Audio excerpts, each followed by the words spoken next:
We're going to talk about robotic surgery, and what I'm going to do today is I'm going to give you a quick history about robotic surgery in St. Petersburg, Florida, and my personal journey into robotic surgery, and then we'll talk about all the benefits and what women really want. And when I say women because I'm a gynecologist, but in reality it applies to everybody. The question is, what do we all want as patients when we go into a hospital or when we're going to have surgery? So we all want the very best, and this is really what we're going to be talking about. Once again, when we talk about robotic surgery, we're talking about the Da Vinci System, and hysterectomies are one of the most common procedures that me as a gynecologist perform for women. But with the robotic surgery, we can do a number of surgeries. You know, we can do hysterectomies, we can remove the ovaries, we can remove ovarian cysts, and these are all benign conditions for women who have endometriosis. Endometriosis is a medical condition where the lining of the uterus grows inside of women. Approximately 20 to 30% of women have endometriosis. We can use the robotic surgery to help those patients with endometriosis. Women who have prolapses, whether it's a prolapse of the uterus, prolapse of the bladder, the rectum, those patients can be helped with robotic surgery. Women who have urinary stress incontinence can also be helped with robotic surgery. So we have a number of gynecological procedures, pretty much all the procedures that we do in gynecology that we can now do using robotic surgery. And of course, for those physicians who do cancer, the cancer specialist, the oncologist, the gynecological oncologist, they can do all their surgeries. If it is a hysterectomy for endometrial cancer, cancer of the uterus, ovarian cancer, any type of female cancer can be treated robotically too. So minimally invasive, small incisions, patients gets to go home usually within 24 hours after surgery. So those are the number of procedures that we can do gynecologically speaking. And again, non-gynecologically, by the way, there are ENT doctors, ear, nose, and throat doctors now performing tonsillectomies, removing adenoids using the robot. There are cardiac surgeons doing heart surgery, heart replacement, valve replacement surgery using robotic surgery. The urologist, Dr. Freddie Camusi, who was a urologist, they were really the pioneers in robotic surgery. They're doing prostate cancer surgery and a number of other robotic cases. General surgeons taking gallbladders out. They're doing appendixes. They're doing intestinal surgery, whether benign or for cancer, doing robotic. So the robot is being utilized very extensively, and that is really the future of medicine. As I said, the future is here, is the present time, and that's where the robotic instruments come in. So what are the benefits over the things that we have been doing in the past? Significant less pain. We're dealing with smaller incisions, and I'll show you a picture about incisions in a little while, but the incisions are much smaller. I mean, we're talking about incisions that are about 1/4 inch, and we need about 3 or 4 of those. That's all I need to do my cases. And as of right now, we're working on a system for gynecological surgery. It's already there for general surgery, where we only make 1 incision. We make 1 incision, the instrument goes in through that 1 incision, and then the instrument opens up inside the patient. So the arms there will be several arms that are only through 1 incision. So that will be the next step for us, the gynecologists, and I would anticipate within the next 6 months to be doing 1 incision surgery for my patients. So therefore, significant less pain. There is decreased blood loss, and therefore the need for blood transfusion. Studies are very clear on that. There is about 50% less blood loss when you do minimally invasive robotic surgery, and I'll explain to you why in a second, but that's also a given. That's also very well documented. Fewer complications because of the fact that we're dealing with smaller incisions, because of the fact that our visualization of the field is so clear, the fact that we can magnify things, the fact that we can get very close to our surgical field also decreases the complication rate that we're going to have. And shorter hospital stay. When we did a hysterectomy, an abdominal hysterectomy in the old days being 2 years ago, patients will stay in the hospital anywhere between 3 to 5 days. With robotic surgery, my patients go home the next day, and now we're working on getting the patients home the same day. Okay? And I'll tell you in a few minutes too why there is an advantage to that, why it is important not to be in the hospital for a long period of time. Quicker recovery, we're dealing with smaller incisions, you're able to ambulate sooner, you're able to get back to normal sooner, and therefore you return back to your normal activities faster. That is important. A lot of the patients that I do surgery on are women usually in their 40s, early 50s. These are women who are working. These are women who depend on their salary to survive. So they need to get back to work as soon as possible because they do have things to do. They have a family to take care of. So the faster I can get that person to recover from surgery, the faster that she's going to be productive again to herself and to her family. So it is important. And that saves a lot of money. It saves a lot of money to the insurance companies. It saves a lot of money to the employer. Someone who is hiring doesn't have to hire a part-time person to work for this person to fill in for her. So there's a lot of savings here. So that is extremely important. Small incisions, the smaller the incisions, the less scar you're going to have. So that makes a lot of sense. That's very simple and straightforward. Better outcome and patient satisfaction. Very well documented too. The data shows that very clearly that it happens. And it has to do again because of the fact that you have less complications. You get back faster and you have a smaller incision. And a lower risk of wound infection, once again, because of the fact that you're dealing with smaller incisions. Therefore, there's less chance of a wound infection. When we talk about incisions, you know, in the old days, once again, 2 years ago, 3 years ago, when we went to do a hysterectomy or any type of exploratory surgery in the patient, the incision will be a good 5 to 10 centimeters, you know, a good 3 to 6 inches. Lower down, or sometimes they would have to be vertical between the belly button and the pubic bone. That's a big incision. The larger the incision, the more tissue you're cutting through. So we have to cut through muscle, we have to cut through other layers of tissue, and the more tissue, the more pain that is going to develop, and the slower the recovery is going to be. These patients are going to have a very difficult time walking around, getting out of bed, breathing, because it's hardly, you know, they can hardly breathe with the abdominal muscles being in so much pain. So that was, now we're talking about very small incisions, as I said, about 1/4 of an inch. We have 4, maybe 5 of them in the abdomen, and that's all we need. And as I just told you, within the next 6 months, we'll be able to do everything through 1 incision. And that will be here very, very soon. Surgeons are already doing it.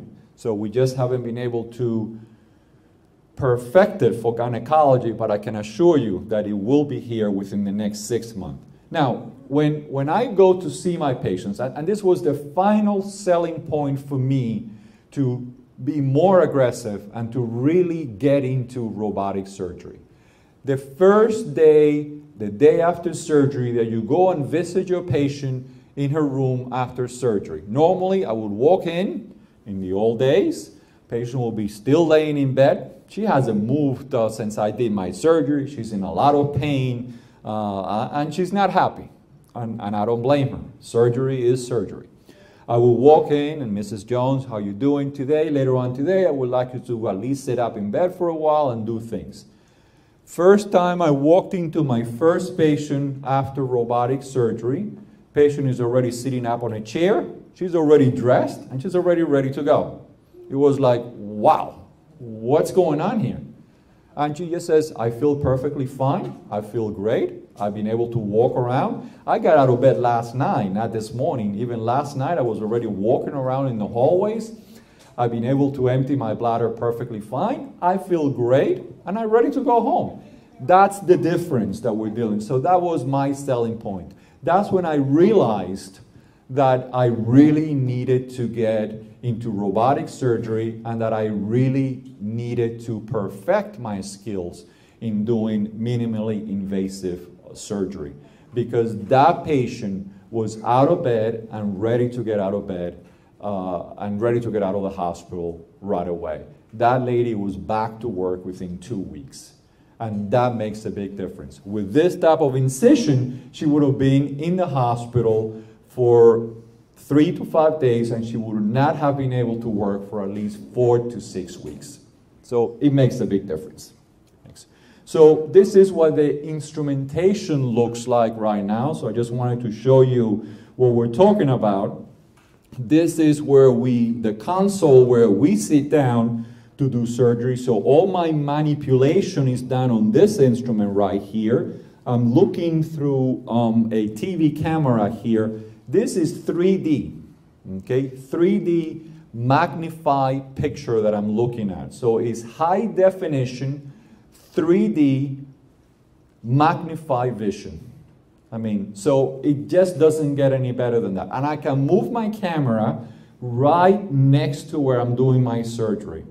So if I'm doing abdominal surgery with my hands, my patient is here, my eyes are here, and that's what I'm looking at. With these instruments now, I have 3D, so I can look behind and all that, my tissue, and I can pretty much bring my tissue right in front of my eyes. So that's great. Another advantage, and it is an advantage, is the fact that we're sitting down. And trust me, I know there are days where I do 5, 6, 7 cases, and if I'm standing up an hour, 2 hours per case, well, you get a little bit tired, especially as I'm getting older. I have to admit that much. So the fact that I'm sitting down makes a big difference. At the end of my case, I'm still pretty relaxed. I'm really not very tired, and I can do as many cases as I want to with the machine. That is the robot itself over there. It has arms. So those arms go inside the patient abdominal cavity, and that's each one of those arms has a different instrument in it. I can use one instrument to cut. I can use one instrument to cauterize tissue. I can use one instrument to hold things out. So those are my arms. So I go from having 2 arms to now having 4 or 5 different arms. So it's just, you cannot compare it. Now, you would say, well, what were we doing prior to all this? There was minimally invasive surgery has been around for a long time. Prior to this, we had laparoscopy without a robot. And by the way, that's still there. We still have robotic surgery. We still have laparoscopic surgery without a robot. What's the difference? Until they came out with the Vinci System, okay, all the instruments that we had were fixed. So if this is my hand, I can go and grab this here, but if I have to come sideways, I really have to move my whole body, my whole arm, and angle that instrument in, because it was fixed. It was a stick, what I was using before that. Now, with these instruments that the Da Vinci System comes out, we have what we call an elbow or a wrist. I can move my instruments around the same way I move my hand. So I can come out in any angle, and I can do pretty much the same. When I'm working with my instrument here, at the end of the instrument, they are just repeating the same movement that I performed sitting in the console, but in a very precise and very small movement. So it makes a major, major difference. That's what we're dealing with. The fact that these instruments can move 360 degrees around.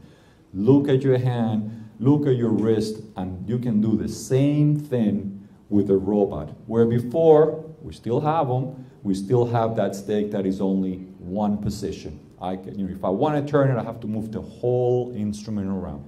Here, this instrument remains the same, and my wrist is doing the rest of the surgery. So it's night and day. There's no question about that. So the Da Vinci System, state-of-the-art surgical wonder with 3D, as I told you, very important. High definition vision, so the same HD that you see on your TVs at home, I have in that console, and the small wristed surgical instruments that I just mentioned to you. Very, very tiny tip, and I can move them around whichever way I want. So again, it helps me improving my visualization of the field. High definition, 3D vision, magnifies the view. So now I can get really close and things look a lot larger to me. Therefore, I can see my bleeders. I can see where the patient is bleeding from. I can cauterize that right away. And that's why we have minimal blood loss when we have these procedures done. Increased precision, because again, I'm getting very close. I'm magnifying the field, and a much better control because we're dealing with a wrist that I can move around 360 degrees. Now, I have been using the word robot here quite often and very loosely, because when we think of a robot, you think of something that is pretty much, I press 3 buttons and the robot does the surgery all by itself. And trust me, the robot doesn't do anything by itself. All the robot is doing, all that machinery is doing is reflecting the movements that I'm putting into my instrument. So therefore, here there is nothing that is pre-programmed, absolutely none. And the robot cannot make any decisions by itself. Whatever I do, whenever I stop doing at my end, what I'm doing, the robot stops too. So all that the robot does is pretty much control or magnify the movements that I made in the console.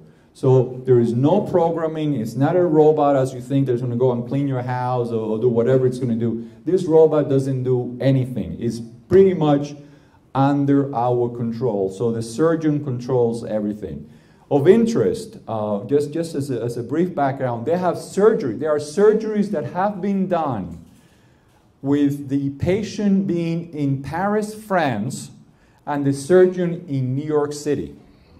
Okay, so that has already been done. Okay, the surgeon has the view that is over in Paris. Okay, and he is controlling the consult in New York City, and this surgery is being done in Paris, France.